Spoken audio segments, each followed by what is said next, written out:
Il ne faut pas avoir peur. Bonsoir à tous. Vous êtes sur Géopolitique Profonde, la chaîne qui est là pour remplacer les médias subventionnés. On va parler de LGBTisme, de Gay Pride aussi, comme Apolline de Malherbe n'osera évidemment jamais le faire. Pourtant, elle avait le dossier sur son bureau, mais elle a dit non. Elle a préféré inviter François Bayrou. C'est beaucoup plus simple. Alors, je reçois aujourd'hui 3 personnes très estimables. Alexandra Brazinville, que vous connaissez. Comment tu vas, Alexandra ? Ça va, je suis toujours content d'être avec vous. C'est un grand plaisir. Et puis d'être avec 2 jeunes. Tu es magnifique. Comme à chaque fois que tu viens. Hein ? J'essaye à 62 ans de faire ce que je peux. Ah bon, 60, j'aurais jamais cru. C'est encore jeune. J'aurais jamais cru. Alors, notre ami Johan Power est là aussi. Salut, cher Johan. Bonjour, comment mec, ça va ? et merci pour l'invitation. Ça va coussi coussin, parce que je suis en pleine polémique en ce moment. On aura l'occasion d'en reparler. On va en parler parce que ce qui se passe, c'est quand même assez grave. Hein. C'est très grave, ouais. C'est très très grave. Je reçois beaucoup de menaces de mort, de pression du gouvernement. Enfin, c'est assez compliqué. Mais on aura l'occasion d'en reparler. Et enfin, Bruno Monroe, chanteur, artiste... qui vient de la Nouvelle Star, mais qui vend aussi des centaines et des centaines de milliers de disques. Ah bah oui, alors pour vendre un disque, le son numéro 1, il faut déjà en avoir un. Ouais.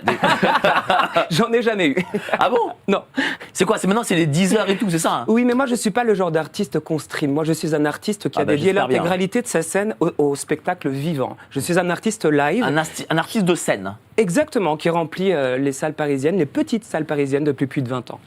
Bon, on va parler de ça, mais on va parler aussi de ce que tu as dit très récemment. Tu as dit aux gens, à la terre entière, qu'en gros, tu étais un gars de droite. Oui. Dans le milieu artistique, c'est tabou, quoi. Mais c'est très important de préciser qu'il y a des artistes de droite. Je ne suis pas un ovni, je ne suis pas une exception, je ne suis pas un extraterrestre.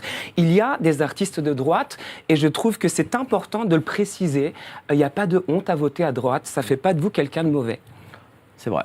Alors, on va parler de tout ça très vite, mais avant, n'oubliez pas, adhérez au club Géopolitique Profonde. Vous cliquez sur le lien ci-dessous, 7 jours d'essai gratuit. Et puis, il ne faut pas avoir peur, la boutique est ouverte, géopolitiqueprofonde.com. Alors, chère Alexandra, quand tu m'as appelé pour me dire, voilà, moi je souhaiterais parler du lobby LGBT, il fallait le faire. Parce qu'on le voit, en réalité, on a, comme je l'ai dit en introduction, un lobby qui, comme à l'époque de l'antiracisme, cherche à dévoyer la cause homosexuelle. Et malheureusement, on a une majorité de la population qui, à cause de ce lobby, pense que homosexuels, LGBT, tout ça c'est pareil en fait. Et ça ne l'est pas. Non, ça ne l'est pas du tout. Et je suis content d'être avec 2 jeunes parce que c'est la continuité d'une lutte qui a été entamée après la dépénalisation par M. Mitterrand de l'homosexualité, où ce lobby LGBT avait vraiment sa raison d'être. Parce que l'union faisant la force, des minorités s'étaient rassemblées pour obtenir des droits. Car à l'époque, bien évidemment, il n'y avait aucun droit. Et aujourd'hui, toutes ces minorités ont eu tous les droits possibles, inimaginables, même des fois au-delà du raisonnable, parce qu'un corpuscule s'est infiltré dans ce lobby et a poussé pour obtenir certains droits qui d'ailleurs n'étaient pas revendiqués par les homosexuels à part entière. Et c'est ce qui se passe aujourd'hui. Et donc je trouve qu'aujourd'hui, ce lobby-là, c'est pas qu'il n'a plus de raison d'être, parce qu'il y a toujours évidemment de la transphobie, mais la transphobie et l'homophobie, c'est aussi lié à eux, parce que c'est aussi eux qui font que les gens redeviennent... Comment ça ?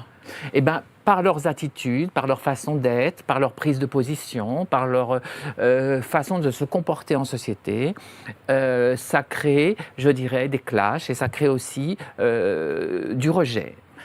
Moi, je répète tout le temps, avant d'être un homme et une femme, avant de parler de son orientation sexuelle qui finalement ne regarde que nous dans la vie privée, on est avant tout des citoyens et des citoyennes, avec des droits, bien sûr, mais des devoirs aussi. Et un des devoirs qui nous incombe, c'est le respect de nos concitoyens, le respect de notre patrie, de notre peuple, de notre république, de notre civilisation, de notre histoire, et en tout cas de ne rien faire qui puisse porter atteinte à l'intégrité des autres. Comme disait ma grand-mère, ta liberté s'arrête là où commence celle de l'autre. Et c'est quelque chose qu'il faut absolument revoir aujourd'hui. Alors, cher Johan, est-ce qu'on connaît la genèse du lobby LGBT ? Est-ce que l'on sait comment ça a commencé ? Moi, j'ai l'impression, dans mes souvenirs, que c'est par le biais du mouvement ACT UP, à l'époque, ACT UP, oui. par le sida, où on a vu des gens, des associations qui sont rentrés au sein des services de l'État. Là où ça a vraiment pris une tournure, en tout cas de là où on en est aujourd'hui, c'est surtout avec les associations comme SOS Homophobie.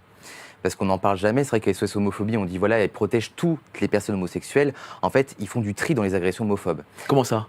Par exemple, quand c'est une personne d'origine maghrébine qui agresse quelqu'un, on ne traite pas l'affaire. Et c'est là tout le combat qui est là.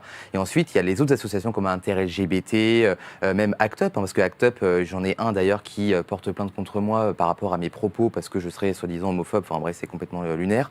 En fait, ils sont complètement lobotomisés entre eux. Il n'y a plus de combat. C'est-à-dire qu'en fait, nous, en tant qu'homosexuels, maintenant, on peut vivre librement, on peut voter, on peut conduire, on peut tout faire. Et quelles sont leurs revendications aujourd'hui ? À part imposer des choses à la majorité. C'est comme je reviens sur ce que disait Alexandra, les hausses des agressions homophobes sont liées à leurs actions, à ce qu'ils font. Parce qu'ils créent à travers, je vais parler de Netflix par exemple, tout ce qui est série, on veut imposer à la majorité la minorité. Et ça exaspère tout le monde. Donc moi, je pense que le virage a vraiment commencé à partir en cacahuète à partir des années 2010. Avant, il n'y avait pas trop. Dans les années 90, ça allait encore, dans les années 2000 aussi. À partir des années 2010, c'est là où on a commencé à inclure des personnalités comme Bilal Hassani, par exemple, des chanteurs queer qui sont même pas chanteurs pour moi, qui sont là pour faire de la promotion LGBT. C'est des purs. Oui, mais comment ces gens ont fait qu'ils ont commencé à faire de la promotion de chanteurs comme Bilal Hassani ? Parce que lorsque c'est ça, c'est parce qu'en fait, est-ce qu'il y a des membres de ces cellules qui sont, je sais pas moi, dans les productions, dans des services de l'État ? Comment ça se passe ? Un peu de tout. Après, c'est vrai que quand on voit, par exemple, dans le milieu artistique, c'est gangréné par et les filles, par exemple. Moi, quand je vois maintenant, quand tu veux être danseur ou acteur et que tu es de droite, c'est très compliqué. Donc, le fait d'avoir un artiste comme Bilal Hassani, de l'imposer sur les chaînes publiques, comme Quotidien, tout ça, des chaînes qui ne sont pas de droite, ils ont une large audience, donc du coup, ils arrivent à proposer leurs produits. En fait, c'est ça. Dis-moi, cher Bruno, toi, tu es artiste, justement. Johan nous dit que les grands médias ont réussi à imposer ces artistes. Toi, parce que tu as dit que tu es de droite, est-ce que tu as eu des conséquences derrière ça ? Et en effet, est-ce que tu peux confirmer ce que dit Johan ? Il faut être essentiellement progressiste. Idéalement, c'est-à-dire que c'est facile d'être du côté de la grande majorité, d'être pro-Palestine, d'être soi-disant de gauche quand on est artiste ou d'extrême gauche, parce que toutes les portes s'ouvrent à toi. C'est plus compliqué d'aller à contre-courant, mais de porter ta vérité, en tout cas celle que tu penses être ta vérité. En ce qui concerne Bilal Hassani, tu sais, en fait, il y a des artistes en France, je ne veux pas être méchant, mais qui sont là juste pour la représentativité. C'est son cas. C'est-à-dire que Bilal Hassani, je ne veux pas être méchant, mais il a fini 16e à l'Eurovision sur 20 candidats. Donc, ce n'est pas dénigrer le personnage, mais ça vous dit le peu d'importance qu'il a d'un point de vue purement artistique, vocalement parlant, je veux dire.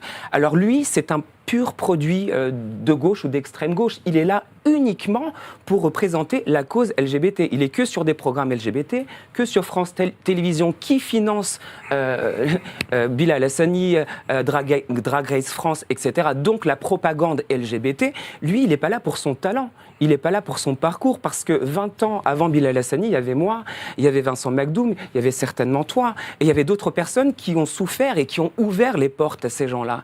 Donc nous, on a été les personnes qui avons porté le mouvement, qui ont ouvert les portes à ces gens-là. Eux, ils débarquent, ils sont financés par la gauche ou l'extrême gauche. C'est très facile de débarquer quand les portes sont déjà ouvertes et quand les personnes sont déjà sacrifiées. Donc moi, Bilal Hassani, je le respecte en tant qu'être humain, mais disons les choses, il n'est pas là pour son talent. Il est là parce que c'est un pur produit LGBTQ+, financé par nos impôts. Justement, c'est intéressant ce que tu dis. C'est-à-dire qu'en fait, si tu es dans la logique, en gros, du système, des institutions, de l'État, etc., tu es financé par l'argent public, c'est ça en gros. Mais complètement, par nos impôts, en fait, tout simplement. Mais c'est ce que j'appelle vulgairement une secte. Malheureusement, c'est comme ça. Il y a des artistes, je vais donner un exemple qui n'a rien à voir, mais qui est très important aussi, Aya Nakamura. Je la respecte, il n'y a pas de souci, mais elle vend pourquoi? Parce qu'elle représente. Je vais vous donner un exemple tout court. Si Aya Nakamura était une femme blanche, qu'elle avait la même voix, la même façon de s'habiller, de parler, de s'exprimer, et les mêmes chansons, elle vendrait 0 disque. Elle vendrait 0 disque.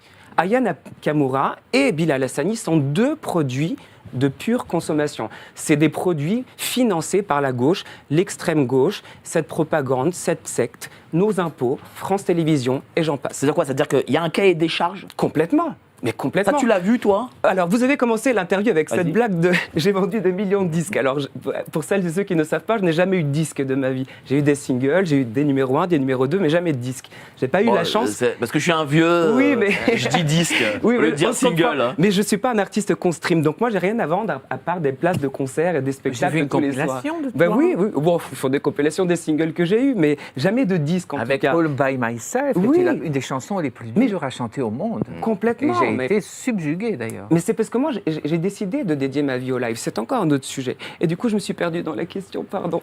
Donc, Le cahier des charges. tu parles des téléchargements. Oui. Alors, le cahier des charges, quand on veut vendre un disque, pour celles et ceux qui ont la chance d'en avoir un, c'est pas mon cas. Ouais. Il faut être pro-Palestine, il faut être gauche, de gauche ou d'extrême gauche, il faut être à fond avec France Télévisions.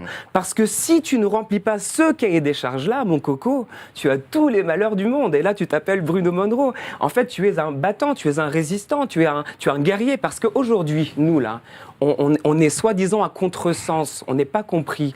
Mais je suis persuadé que d'ici quelques années, on nous regardera avec du recul, et je le pense en toute humilité, comme des guerriers, comme des héros de guerre. Ils vont dire, bah, tu vois, ça c'est des voix qui allaient à contresens, mais qui propageaient une vérité, la leur, celle qu'ils avaient dans leur cœur. Et je trouve que ça a le mérite d'exister.